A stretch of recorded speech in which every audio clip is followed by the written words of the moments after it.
করেছি। রব্বি কারীম বলেন, ওয়া মা খালাকতুল জিন্না ওয়াল ইনসা ইল্লা লিয়াবুদুন। আমার আল্লাহ বলতেছে, হে দুনিয়ার মানুষ, আমি জিন এবং মানব জাতিকে একমাত্র আমার ইবাদতের জন্য সৃষ্টি করেছি। একমাত্র তারা আমার ইবাদত করবে, আমার গোলামি করবে, আমার দাসত্ব করবে। লিয়াবুদুন ইল্লা লিয়াবুদুন, আমার ইবাদতের জন্য তাদেরকে সৃষ্টি করেছি। এই ইবাদত দুই প্রকারে হয়। একটা ইবাদত হলো ইবাদতে জাহিরা, আর একটা ইবাদতে বাতিনা। একটা ইবাদত হলো প্রকাশ্য ইবাদত, আর একটা ইবাদত হলো গোপনীয় ইবাদত। ইবাদতে জাহিরা যেমন নামাজ, রোজা, হজ, যাকাত, পর্দা পুশিদা, এগুলো হলো ইবাদতে জাহিরা। আর একটা ইবাদত হলো ইবাদতে বাতিনা। যে ইবাদতে বাতিনা, যেমন আল্লাহ পাকের মহব্বত, আল্লাহ পাকের তাওয়াল্লুক, আল্লাহ পাকের মারিফাত অর্জন করার জন্য যে চেষ্টা সাধনা করা হয়, চেষ্টা সাধনাকে বলা হয় ইবাদতে বাতিনা।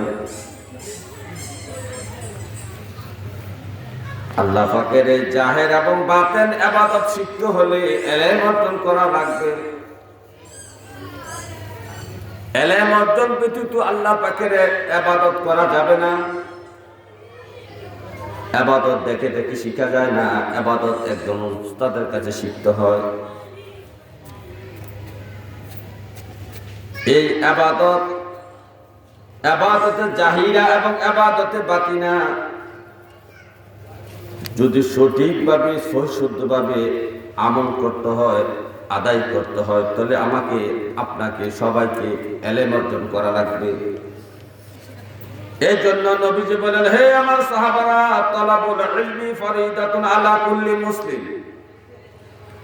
প্রত্যেকটা মুসলমান নরনারীর উপরে ইলম অর্জন করা ফরজ।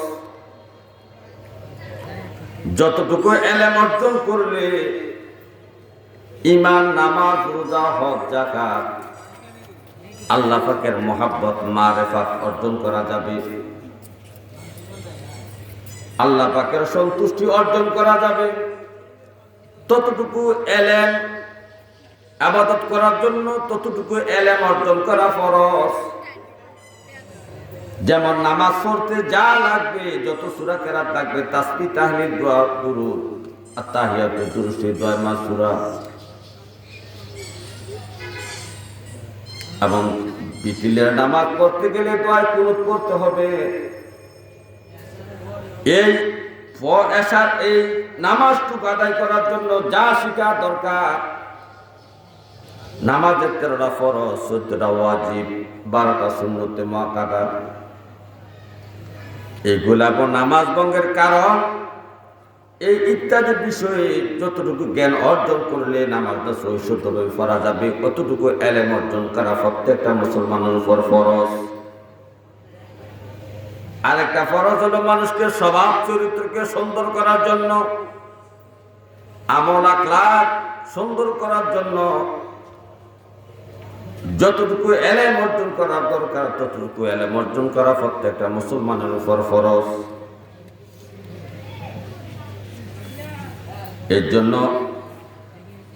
আল্লাহর নবী বলছেন, হে আমার উম্মত, তালাবুল ইলমি ফরিদাতুন আলা কুল্লি মুসলিম। প্রত্যেকটা মুসলমান নরনারীর উপর ইলম অর্জন করা ফরজ। এই ইলমটা দুই প্রকার হয়ে থাকে। ইবাদত যেমন দুই প্রকার হয়, ইবাদতে জাহিরা, ইবাদতে বাতিনা। ইলমটা দুই প্রকার হয়ে থাকে। একটা হলো ইলমে শরীয়তের ইলম, একটা হলো ইলমে তরিকতের ইলম।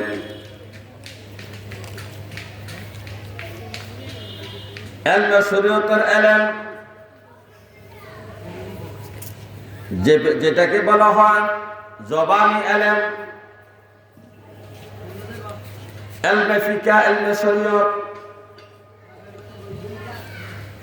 আরেকটা ইলম হলো কালবি ইলম, যেটাকে ইলমে তাসাউফের ইলম, তরিকতের ইলম বলা হয়। হাসান বসরি সুন্দর করে ব্যাখ্যা দিয়েছেন, তলাবুল ইলমি ফরিদাতুন আলা কুল্লি মুসলিম। এই হাদিসের ব্যাখ্যায় হাসান বসরি রাহমাতুল্লাহ আলাইহি সুন্দর করে কিতাবের মধ্যে ব্যাখ্যা করেছেন। তিনি বলতেছেন আল ইলমু ইলমানি, ইলম দুই প্রকারের। ফা ইলমুন ফি কলবি, একটা হলো কলবি ইলম, ইলমে তাসাউফ যাকে বলা হয়, ইলমে তরিকত যাকে বলা হয়। ওই কলবি ইলমটা কি দরকার? ফাযাকাল ইলমুন নাফিউ, যে ইলমটা অত্যন্ত উপকারী ইলম, অত্যন্ত দরকারি ইলম। আরেকটা ইলম হলো ওয়া ইলমু আলা লিসান, আরেকটা হলো জবানি ইলম। যে জবানি ইলমটাকে ইলমে ফিকহ বলা হয়, ইলমে শরীয়ত বলা হয়, এই ইলমটা সম্পর্কে হাসান বসরি বলতেছেন ফাযালিকা হুজ্জাতুল্লাহ আযজা ওয়া জাল্লা আলা ইবনি আদম। এই জবানি ইলমটা, ফিকহ ইলমটা, শরীয়তের ইলমটা আল্লাহ তাআলার পক্ষ থেকে বান্দার জন্য দলিল স্বরূপ। তাহলে আমাদেরকে দুই প্রকার ইলম অর্জন করতে হবে, একটা ইলমে শরীয়ত, একটা ইলমে তরিকত, একটা ইলমে ফিকহ, আরেকটা ইলমে তাসাউফ। এই দুই প্রকারের ইলম অর্জন করা প্রত্যেকটা মুসলমান নরনারীর উপর ফরজ। মালিকি মাযহাবের ইমাম মালিক রাহমাতুল্লাহ আলাইহি তার যুগের সমস্ত উলামায়ে কেরামদেরকে একত্র করে ঐক্যমত পোষণ করে সুন্দর করে ফতোয়া দিয়েছেন। ইমাম মালিক রাহমাতুল্লাহ আলাইহি বলেন মান তাফাক্কাহা ওয়া লাম ইয়াতাসাওয়াফা, যে ব্যক্তি ইলমে শরীয়তের জ্ঞান অর্জন করলো, ইলমে তরিকতের ইলম অর্জন করলো না, সে ফাসিক। ইমাম মালিক রাহমাতুল্লাহ আলাইহি সহ তৎকালীন যুগের সমস্ত আলেম ওলামারা, হক্কানি রব্বানি বুজুর্গানে দ্বীনেরা, ইমাম মুজতাহিদগণ একসাথে ইমাম মালিকের সাথে ফতোয়াটা দিয়েছেন যে মান তাফাক্কাহা ওয়া লাম ইয়াতাসাওয়াফা, যে ব্যক্তি ইলমে শরীয়তের জ্ঞান অর্জন করলো, ইলমে তরিকতের, ইলমে তাসাউফের জ্ঞান অর্জন করলো না, সে ফাসিক ব্যক্তি, পথভ্রষ্ট। ওয়া মান তাসাওয়াফা ওয়া লাম ইয়াতাফাক্কাহা, আর যে ব্যক্তি ইলমে তরিকতের ইলম অর্জন করলো, ইলমে তাসাউফের ইলম অর্জন করলো, ওয়া লাম ইয়াতাফাক্কাহা, ইলমে শরীয়তের জ্ঞান অর্জন করলো না, ইমাম মালিক বলতেছেন ফাকাত তাজান্দাকা, সে ব্যক্তিটা কাফেরের নিকটবর্তী, জিদ্দি। অর্থাৎ যে তরিকতের ইলম অর্জন করার জন্য পীর সাহেবের কাছে মুরিদ হইল, কিন্তু শরীয়তের ইলম, ঈমান, নামাজ, রোজা, হজ, যাকাত, পর্দা প্রসিদা, হালাল কামাই, সত্য কথা বলা, সুদ ছেড়ে দেওয়া, এগুলা সে তোয়াক্কা করলো না, এগুলা সে বেনামাজি রয়ে গেল, বেরোজগারি রয়ে গেল, সুদখোর রয়ে গেল, অথচ পীরের কাছে মুরিদ হইছে ইলমে তাসাউফের অর্জনের জন্য। ইলমে তাসাউফের অর্জনের জন্য তরিকতের সিলসিলায় সে মুরিদ হইছে, কিন্তু শরীয়তের ইলম এবং আমল নাই। ইমাম মালিক বলতেছেন ফাকাত তাজান্দাকা, সে ব্যক্তিটা কাফেরের নিকটবর্তী। এটা আমার ফতোয়া না, ইমাম মালিক রাহমাতুল্লাহ আলাইহির ফতোয়া। ইমাম মালিক তারপরে বলতেছেন ওমান জামাআ বাইনাহুমা ফাকাত তাহাক্কাকা। ইমাম মালিক বলেন যে ব্যক্তির মধ্যে ইলমে শরীয়ত এবং ইলমে তরিকত এবং পেশাবের কাছে মুরিদ হলো ইলমে তরিকত শিখার জন্য এবং ঈমান, নামাজ, রোজা, হজ, যাকাত, আবা কাবা, জুব্বা, পর্দা, পশিদা, হালাল হারাম সব কিছু মেনে যখন সে চলবে এবং তরিকতের ইলম সে অর্জন করবে, তাসাউফের ইলম অর্জন করবে, শরীয়তের ইলম অনুযায়ী জীবনযাপন করবে, ইমাম মালিক বলতেছেন ফাকাত তাহাক্কাকা, সে সঠিক, সে সত্য, সে মুহাক্কিক ব্যক্তি, সে সঠিক ব্যক্তি, ইনসানে কামেল, মুমিনে কামেল, আকমালুল মুমিনিন সে ব্যক্তি, ইনসানে কামেল সে ব্যক্তি।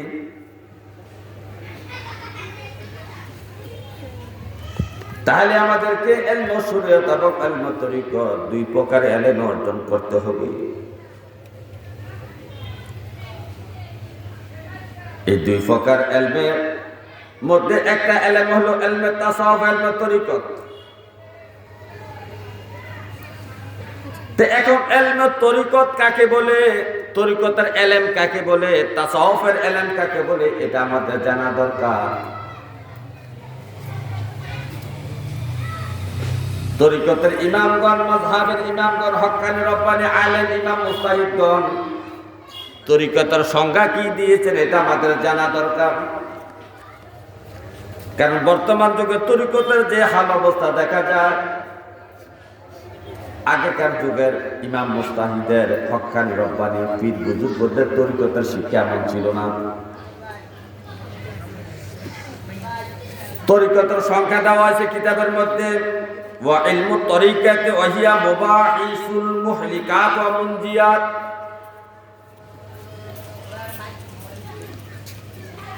ইমাম মুস্তাহিদগণ, মাযহাবের ইমাম মুস্তাহিদগণ এবং তরিকতের ইমামগণ, বুজুর্গানে দ্বীন তরিকতের সংজ্ঞা দিয়েছেন সুন্দর করে। কিতাবে বলা হয়েছে ওয়া ইলমু তরিকা, ইলমে তরিকা হলো ইলমে তাসাউফ হলো কি শোনো, ওয়া হিয়া মুবাহিসুল মুহলিকাত ওয়া মুনজিয়াত, অর্থাৎ আত্মার ধ্বংস সাধনকারী যে বদখাসলতগুলো আমাদের মধ্যে আছে,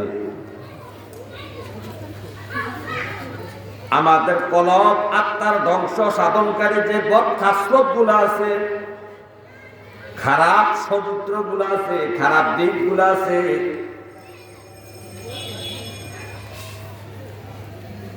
এবং আমাদের অন্তরকে, কলবকে পরিষ্কার করার জন্য অন্তরকে মুক্তিদানকারী যে নেক খাসলতগুলো আছে, যে ভালো গুণগুলো আছে,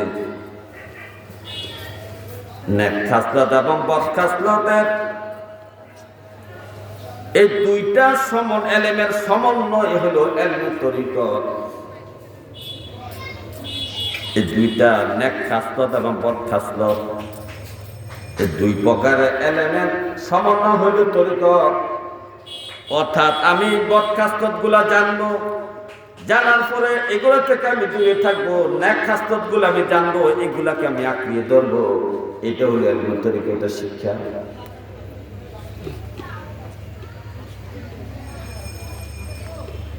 ইলমে তরিকতের শিক্ষা,